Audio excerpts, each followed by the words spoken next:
everyone, welcome back. Today I'm going to share with you some of my wishes and misses that I've seen on Trendmood in the last week or so. Some of these items have released, some of them are still upcoming releases, I believe, maybe not. But anyway, these are things that I have seen on Trendmood specifically, which is her Instagram. I will leave it linked below in case you don't know what I'm talking about, so you can go check it out.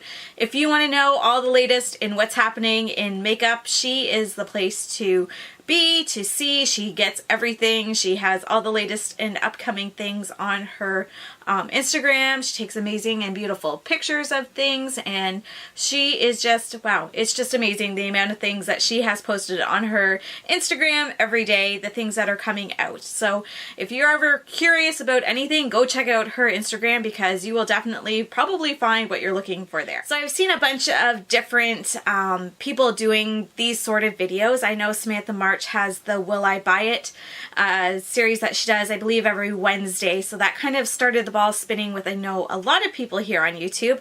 I've also seen people do wish list Wednesdays, or other people have done things that are off of Trendmood specifically, and that's what I'm doing. I just kind of looked at the Trendmood Instagram and picked a bunch of stuff that interested me a lot, and then things that not so much. Hence, wishes and misses. The first item that I have to share with you is a wish, and it is the Norvina palette by Anastasia Beverly Hills. I don't know, I just really think this is a beautiful palette. I didn't really have any desire to buy the soft glam that just came out. It didn't interest me at all, but this one really does. I think it's beautiful. I think it's something that I would get a lot of use out of as well. I know there's been mixed reviews on it, but for me personally, any of the reviews that I have seen that were positive ones were people that had a similar makeup style to me and that sort of thing. So I'm not too worried about the quality of it or if I can get it to work and that sort of thing.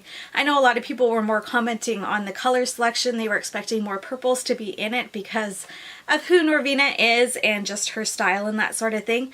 But for me, I think it's a beautiful palette. I don't think I need any more purples than what's in it, and I like the color story that's playing out in this particular palette. So that is one that I do plan on picking up. I'm thankful that it isn't limited edition, so it's not something that I feel the need that I have to, you know, get it before it's gone sort of thing, because I really do want it in my collection. But again, I'm not in a rush to get it because it's not limited edition. The next item that I have on my list is the Lorac Pro 4. And the reason why is just because it looks like it's a lot of the same colors and kind of similar to the soft glam palette that was released by ABH.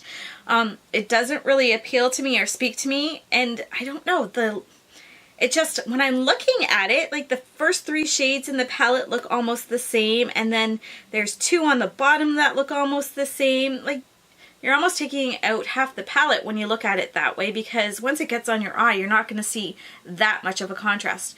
Maybe if you're a very fair person in skin tone, it might work for you. But I think that's the other thing. A lot of these, on the top row especially, other than the last 3, I'm pretty sure I wouldn't get much use out of them other than to set my eyeshadow primer, because I don't think it would really show up on me that much. Yeah, it doesn't speak to me. Yeah, this one, it looks like too many shades are the same and too light for my particular skin tone and just kind of boring.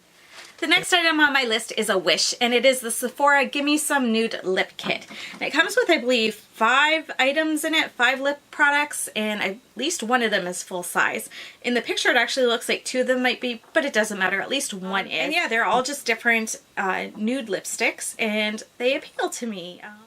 One of the reasons that I really like these lip kits is because they come with the minis. I'd rather get the variety in a pack when I'm spending the money than by getting like 1 or 2 full-size items, just because I don't go through them quickly. I'm more likely to throw them out because they've gone bad than to finish them up, because I've never finished up a lipstick or anything. Lip balm, lip gloss, nothing. So yeah, there's been a few that you go to use them and they smell kind of funky, so you throw them in the garbage, and that's usually the case for me just because I don't use them quick enough. So I really enjoy the fact that I can get a bunch of minis, and these are all wearable shades that I would use.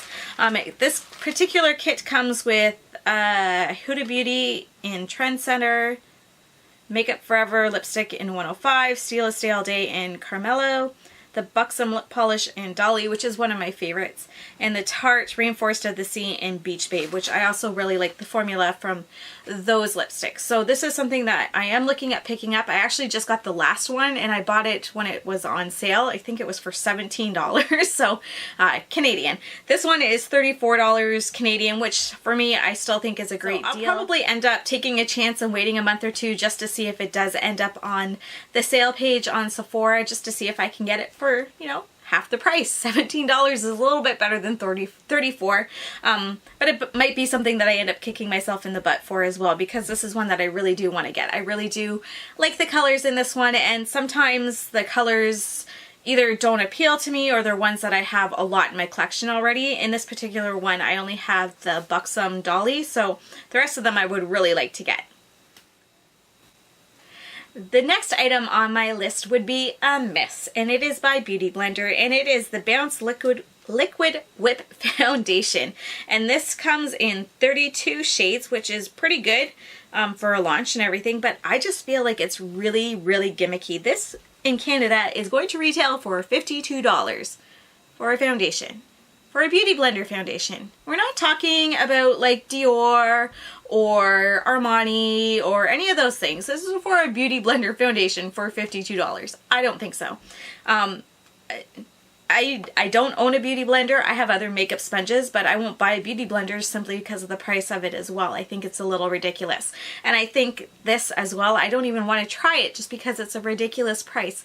And I think part of it is because they're going with a whole gimmicky thing on how it can be used with your sponge and that sort of thing. And it might be a fantastic foundation, but I don't really think that Beauty Blender is up there to be charging those prices the same as some of these other companies. I don't know, they make a Beauty Blender sponge, and now they're coming out with their first makeup item and they're charging $52 for it. It rubs me a little bit the wrong way. And I know, you know, they're free to choose whatever pricing they want and whatnot. I don't see that this is going to be that fantastic of a foundation. I mean, maybe it will be. I mean, people will spend the money on the Beauty Blender because they think it's this sponge that just transforms everything and nothing can compare to it. And I mean, if that's the case for you, maybe this is something that'll be up your alley.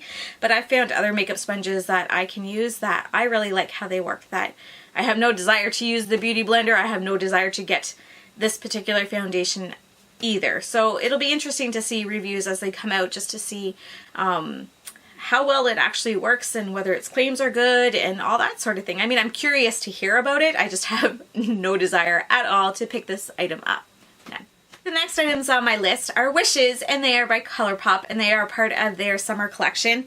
And they are the Make Up Your Mind palette and the Mar palette. And they just, I don't know, I really like the colors in these. I mean, the Mar palette has like a bunch of blues and greens in it, so of course I'm just gonna be like, yes, come to my collection, I need you, because they pull me in and they make me go, spend your money here, come. And then the Make Up Your Mind one, I don't know, it's just really pretty. I don't know, I think it's like a really nice looking summer palette. It's got that bright yellow, it's got a purple, I don't know, it reminds me of summertime, and I think it looks pretty, and I would like it to come into my collection and live with me. The next item on my list is a miss, and it is by Urban Decay, and it is their Aphrodite collection. Just none of it speaks to me. The glosses don't, the eye pencil and the eyeshadow. The palette is, what, 6 shades? So it's kind of similar to a Naked Basics kind of thing, maybe playing off the Naked Heat a little bit. I don't know, it's just doesn't interest me at all. I think we've seen a lot of these colors in palettes before, and I know a lot of people are doing it, and it's kind of redundant to be saying that, and that people are like, oh well, if they don't have those already, you know, they're new to makeup and they're filling out their collection, yeah, this might be great for someone like that. But I think across the board there's a lot of other brands that are making palettes that are really similar to this. Even ColourPop is coming out with a lot of like the 9-pan shadow palettes now and that sort of thing, and I don't know, I think you could probably get something that's just as good for a little bit less money, maybe a lot less money, I don't know. Again, this doesn't speak to me. This isn't something that I plan on picking up. It doesn't have that wow factor for me personally, and yeah, I think you could probably find something more affordable with just as good quality elsewhere. The next item makes me laugh, and the next item is also a miss, and it is by Too Faced, and it is the Glitter Spritzer. Yeah, I'm not going to pay money to put silver in my hair when I'm already paying money to take the silver out of my hair. I know it's not geared for me, but when I saw it, I was just like, oh my goodness, why? I mean, yes, they're putting something out into the market and people will buy it because it's pretty packaging and it's Too Faced and whatnot. For me personally, if my daughters came to me and said they wanted something like this kind of spray for their hair, I probably would go with more of like a salon brand type of thing, or something that, a company that deals or specializes in hair care sort of thing, that has come out with these kind of products, rather than a cosmetics company that is putting out a glitter product for my hair. I don't know, it's just, that's my thoughts on it. I wouldn't buy it because I'm too old. I know that. I know it's not geared for me, and that's fine. But again, if my daughters were looking at something and they wanted this type of thing, I would probably direct them more in something that is from a hair care company rather than a cosmetics company. So this particular spray is $20, which isn't too bad, but I don't know. Like I said, I would just sooner rather go to a company that specializes in hair care products than a cosmetics company like Too Faced that is just, you know, putting this out into the market because, hey, it's our 20th anniversary and we want to throw glitter everywhere. And my last item that I have here, we are ending on a high note. It is a Wish, and it is something that is expensive, but it is something that I really, really want to add to my collection. It is something I'm very curious to try out. I don't have anything by this particular brand, and it intrigues me, and the picture on this, I just think it's beautiful, and it's something I really want, and it is the Kevyn Aucoin, what's it called? Let me get the name right. And it is the Kevyn Aucoin Contour Book, The Art of Sculpting and Defining Volume 3. I don't know, it looks so pretty. It's expensive. Here it's going to be $77 Canadian, which is a lot of money. That I want to try. I've been curious about his products, and I think it coming in this set like this, it's more value for me, and it's something that I would use probably everything that's in it. I would find a way to do that. For me personally, I usually am pretty good about being able to use most things in a contour palette.